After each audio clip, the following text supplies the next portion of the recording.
వారు తేల్చినటువంటి నివేదిక ఏంటంటే ముఖ్యంగా లడ్డూ కల్తీ జరిగింది అని వాడు క్లియర్గా చెప్పాడు. చాలా క్లియర్గా లడ్డూ కల్తీ జరిగింది అని చెప్పారు. వీరి వాదన ఏంటంటే జంతు కొవ్వు కలవలేదు అనేది వీరి వాదన. ఇప్పుడు వీరు ఏం చెప్తారంటే 5 ఏళ్లలో ఏకంగా 60 లక్షల కిలోల కల్తీ నెయ్యి సరఫరా అయింది అని చెప్పేసి సిట్ నివేదికలో ఉంది. దీంతో 20 కోట్ల ప్రసాదాలు తయారయ్యాయి. ఈ కుంభకోణంలో 235 కోట్ల రూపాయల తీర్చిదిద్దే నిధులు దుర్వినియోగం జరిగింది అని చెప్పేసి సిట్ నివేదిక చెప్తే అసలు కల్తీయే జరగలేదు అన్నట్లుగా, జంతు కొవ్వు కలవలేదు అన్నట్లుగా వీళ్ళ వ్యవహారం ఉందన్నమాట. మొత్తం ఏదైనా 1.61 కోట్ల కిలోల నెయ్యి కొనుగోలు చేయగా అందులో 60 లక్షల కిలోలు కల్తీ నెయ్యి, 20 కోట్ల లడ్డూలు తయారు చేశారు, ఇతర పదార్థాలు తయారు చేసి మహాపాపమే చేశారు వీళ్ళందరూ కూడా. ఇక ఏమంటాడు పేరు నాని, సిగ్గుందా అంటాడా? దేనికంట లక్ష్మీనాథ్ గారు? బుద్ధి అంటే ఈ జంతు కొవ్వు కలిసిందని ఆరోపణలు చేసి రాజకీయంగా లబ్ధి పొందే ప్రయత్నం చేశారు ముఖ్యమంత్రి, ఉప ముఖ్యమంత్రి. ఇప్పటికైనా బుద్ధి తెచ్చుకోవాలి అని చెప్పి మాట్లాడిన మాట ఆయన. ఎందుకు సార్ ఇప్పుడు సీట్ ఏమన్నా కలవలేదు అనేటువంటి పూర్తి నివేదిక ఇచ్చిందా? మీరు సత్యీలు అసలు మీకు ఏ పాపం తెలియదు అనేటటువంటి నివేదిక ఇచ్చిందా? ఏం నివేదిక ఇచ్చింది? 60 లక్షల కిలోల కల్తీ నెయ్యి సరఫరా అయ్యింది, 20 కోట్ల మీరు తప్పుగా చెప్తున్నారు. అక్కడ కల్తీ నెయ్యి సరఫరా అయిందని చెప్పట్లేదు. అసలు నెయ్యే లేదు అందులో, అది ఓన్లీ పామ్ ఆయిల్. నెయ్యి వాసన రావడానికి ఒక పదార్థాన్ని కలిపారని సిట్ చెప్పింది, కల్తీ నెయ్యి అంటలేదు. అసలు నెయ్యే వాడలేదు. ఏంటి ఆ సార్ లక్ష్మీనాథ్ గారు, ఇప్పుడు ఆ పదార్థం ఏంటి, ఆ పదార్థంలో ఉన్నటువంటి మెటీరియల్ ఏంటి అనేది కూడా బయటికి తీస్తారు. అసలు వైఎస్ఆర్ కాంగ్రెస్ పార్టీ గద్దెనెక్కగానే టీటీడీలో ఉన్నటువంటి నిబంధనలకు తిరోధకాలు తొక్కారండి. కల్తీకి దహదారేశారు వీళ్ళంతా కూడా. ఏదైతే అప్పటి ఉన్నటువంటి టెండర్ రూల్స్ ను కూడా మార్చేసి కొత్త టెండర్ రూల్స్ తీసుకొచ్చేసి ఈ లడ్డు కల్తీ అవటానికి కీలక పాత్ర పోషించినటువంటి అప్పటి చైర్మన్లు కూడా, అప్పటి అధికారులు కూడా వీటికి డెఫినెట్లీ ఆన్సర్ చేయాలి. వీళ్ళకేమో క్లీన్ చిట్ ఏమి ఇవ్వలేదు. మీరు అసలు సచ్చీలు మీకు ఏ పాపం తెలియదు అనేది క్లీన్ చిట్ ఇచ్చినట్లు వీళ్ళ బిహేవియర్ ఉంది. ఈరోజు కల్తీ కలవలేదు, జంతు కొవ్వు కలవలేదు అని సిట్ చెప్పింది అని అంటున్నారు.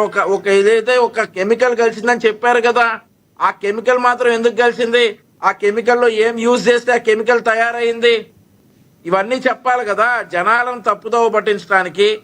ఇవన్నీ కూడా అసలు ఏమీ జరగనట్లు ఇట్లాంటి అబద్ధాలు ప్రచారం చేస్తా వీళ్ళు కాలం గడుపుతా ఉన్నారు. నెయ్యి వాడకుండా ఏదో ఒక రసాయన పదార్థాన్ని వాడటం అత్యంత ఘోరమైన అపచారం కాదా? ఇప్పుడు ఒకటి వంశీ గారు, ఇప్పుడు మోహన్ రెడ్డి గారు ఏమంటారంటే ఈ బోలే బాబా ఏదైతే ఉందో అసలు దాన్ని పరిచయం చేసిందే 18లో టీడీపీ, దాన్ని మళ్ళీ కంటిన్యూ మేము చేసాం. అలాంటప్పుడు బోలే బాబాకి అసలు పాడే లేనప్పుడు ఎందుకు చంద్రబాబు గారు 18లో ఇంట్రడ్యూస్ చేశారని ప్రశ్నిస్తున్నారు. దానికి ఏం చెప్తారు మీరు?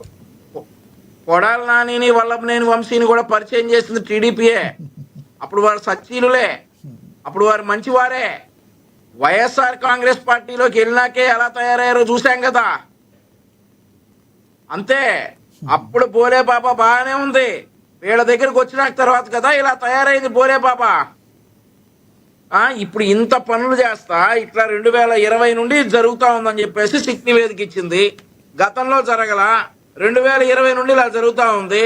ఆ తర్వాత అసలు నెయ్యే లేకుండా నెయ్యి అని చెప్పేసి ఏదో పదార్థాన్ని కలిపినటువంటి మిమ్మల్ని సహకరిస్తున్న వాళ్ళకి కదా మీరు చేసిన పని కదా సిగ్గుండాలా? స్వచ్ఛమైన నెయ్యికి బదులు విషతుల్యమైన కెమికల్స్ వాడటం, భక్తుల ఆరోగ్యాలతో ఆడుకోవడం, మనోభావాలతో ఆడుకోవడం, వీళ్ళకి కదా సిగ్గుండాలి. ఒక పవిత్రమైన ఆలయ ప్రసాదం విషయంలో జరిగిన తప్పును ఒప్పుకోవాల్సింది పోయి సిట్ నివేదికను తప్పుగా ప్రచారం చేస్తా ఉన్నారు వీళ్ళు. ఇంకా రాజకీయ పాపం గడుపుకోవడానికి సిగ్గు లేకపోవడంతో దిగజారుతున్నటువంటి వైసీపీ బుట్ట బరి తెగింపు ధోరణి చూస్తా ఉన్నారు ప్రజలందరూ కూడా. అందరూ కాదు కానీ ప్రతి విషయానికి పేర్ని నాని గారు రియాక్షన్ అవడాన్ని ఏ రకంగా చూడాలి? ఇంకొకటి అంబటి రాంబాబు గారు కూడా రియాక్ట్ అయ్యారు కొన్ని విధాలుగా చూసుకుంటే. మరి ఈ రెడ్ బుక్ విషయంలో కూడా కొంత రియాక్ట్ అయ్యారు. రెడ్ బుక్కి నా కుక్క కూడా భయపడదని కూడా మాట్లాడిన పరిస్థితి అంబటి రాంబాబు గారు కావచ్చు. రెడ్ బుక్ కి ఎవరు భయపడరు? నా ఇంట్లో పెరిగే పెంపుడు కుక్క కూడా భయపడదని మాట్లాడుతున్న పరిస్థితి మీరు గతం గమనించారు. ఎవరని సార్ ఈ మాట? అంబటి రాంబాబు గారు. అంబటి రాంబాబు ఇంట్లో పెరుగుతున్న కుక్క కూడా భయపడదా? ఆయన కుక్క కూడా మరి బయట ఎందుకు సార్ వైఎస్ జగన్మోహన్ రెడ్డి భయపడిపోయి వెళ్ళి ఢిల్లీలో ప్రెస్ మీట్ పెట్టింది? వైఎస్ జగన్మోహన్ రెడ్డి భయపడిపోయి ఢిల్లీ వెళ్ళిపోయి అదేదో రెడ్ బుక్ చూపించి మమ్మల్ని బెదిరిస్తా ఉన్నారని ఎందుకు చెప్పారు? అంటే అంబటి రాంబాబు ఇంట్లో కుక్క కంటే జగన్మోహన్ రెడ్డి ఇంకా భయస్తురా? అంబటి రాంబాబు ఇంట్లో కుక్కతో జగన్మోహన్ రెడ్డిని పోల్చారా? జగన్మోహన్ రెడ్డి ఎందుకు సార్ భయపడి ఢిల్లీ వెళ్ళి ప్రెస్ మీట్ పెట్టింది? ఆ తర్వాత వీళ్ళ నాయకులందరూ కూడా రెడ్ బుక్ రాజ్యాంగం అని పదే పదే ఎందుకు సార్ అంటా ఉన్నారు? భయం లేనప్పుడు అసలు దాన్ని నెగ్లెక్ట్ చేయొచ్చు కదా, ఇగ్నోర్ చేయొచ్చు కదా. జగన్మోహన్ రెడ్డి ఎందుకు భయపడాలి? ఢిల్లీలో ప్రెస్ మీట్ పెట్టేసి నేషనల్ లీడర్స్ కొంతమందిని పిలిపించి మోహన్ రెడ్డి గారు ఏదో అడుగుతున్నారు మిమ్మల్ని. మోహన్ రెడ్డి గారు ఏదో అడుగుతున్నారు మిమ్మల్ని. మోహన్ రెడ్డి గారు ఏదో క్వశ్చన్ అడుగుతున్నారు, అడగండి. జగన్మోహన్ రెడ్డి గారు భయపడతారా లేదా వంశీ గారిని కాదు, చంద్రబాబు నాయుడు గారిని అడగమని చెప్తాడు. Okay okay. చంద్రబాబు నాయుడు గారికి తెలుసు, వంశీ గారికి తెలియదు జగన్మోహన్ రెడ్డి గారి గురించి. ఢిల్లీ కొండను ఢీ తగిలి ఢిల్లీతో తగిలి మగాడబ్బా, ఆయన గురించి ఏంది వంశీ గారు అలా మాట్లాడతారు? వంశీ గారి గురించి మీకు తెలియకపోవచ్చు వంశీ గారు. జగన్మోహన్ రెడ్డి గారి గురించి ఏం తెలుసు వంశీ గారు? సూట్ అవ్వు అన్నా. లక్ష్మీనాథ్ గారు మోహన్ రెడ్డి గారు మీకు ఇస్తా, నాగండి. చెమటలు పట్టినటువంటి చంద్రబాబు నాయుడు గారు నెల్లు జైల్లో అంటే మీ నవ్వుతా వచ్చినటువంటి జగన్మోహన్ రెడ్డి గారికి పెట్టినోడు ఎవడు? జగన్మోహన్ రెడ్డి భయపడలేదా ఢిల్లీ వెళ్ళి? చంద్రబాబు నాయుడు గారిని అడగండి. మీకు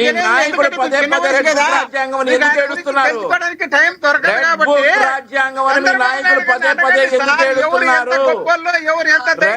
రాజ్యాంగం అని పదే పదే మీ నాయకులు ఎందుకు ఏడుస్తున్నారు అది చెప్పండి. లక్ష్మీనాథ్ గారు మోహన్ రెడ్డి